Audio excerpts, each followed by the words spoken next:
ప్రతి ఒక్క ప్రేమ కథ ఏదో ఒక చోట మొదలవుతుంది, కానీ ఆ చోటుని మర్చిపోకుండా చేసేది ప్రేమ కాదు, ఆ ప్రేమతో పుట్టిన జ్ఞాపకాలు. ఇంకో 2-3 అవర్స్లో వెళ్ళిపోతామంట. పోగానే ఎక్కడికి వెళ్దాం? పోయినాక చూద్దాంలే. నాకైతే జస్ట్ అలా నేచర్ని ఎంజాయ్ చేయాలని ఉంది, హాయిగా, వితౌట్ ఎనీ డిస్టర్బెన్స్.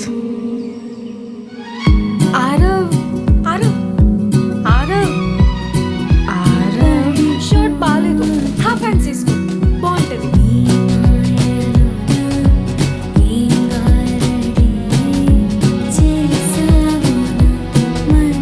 ఆరవ్ అలా వాక్ వెళ్ళి టీ తాగొద్దామా?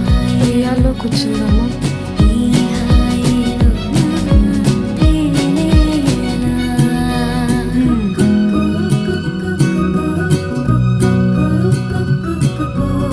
ఆరవ్ థ్యాంక్స్ దేనికి? వచ్చినందుకు. అమ్మాయి లైఫ్లోకి వచ్చినప్పుడు ప్రేమను మాత్రమే ఇవ్వరు, జీవితాంతం గుర్తుపెట్టుకునే జ్ఞాపకాలు కూడా ఇస్తారు.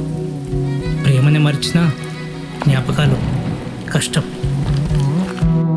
హాస్ని, చెప్పావా? అయితే చెప్పేస్తావా? చెప్పడానికే వచ్చానారా, కానీ ఏమో మర్చిపోయా. కొన్నిసార్లు మనం చాలా కోరుకుంటాం,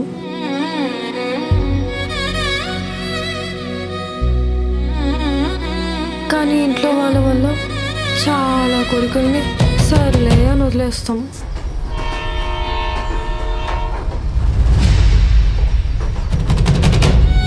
ప్రేమలో మనం కోరుకున్నవన్నీ జరగవు, కానీ ఆ ప్రేమ మనకి ఇచ్చిన జ్ఞాపకాలు మాత్రం ఎప్పటికీ మనల్ని వదలవు.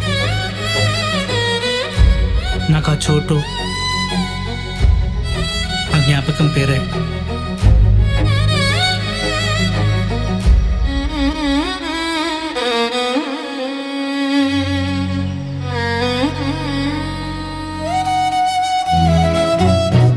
అసలు నీలో ఏం స్పెషల్ ఉండదు, మాట్లాడవు, ఎక్స్ప్రెస్ చేయవు, రొమాంటిక్ కూడా కాదు.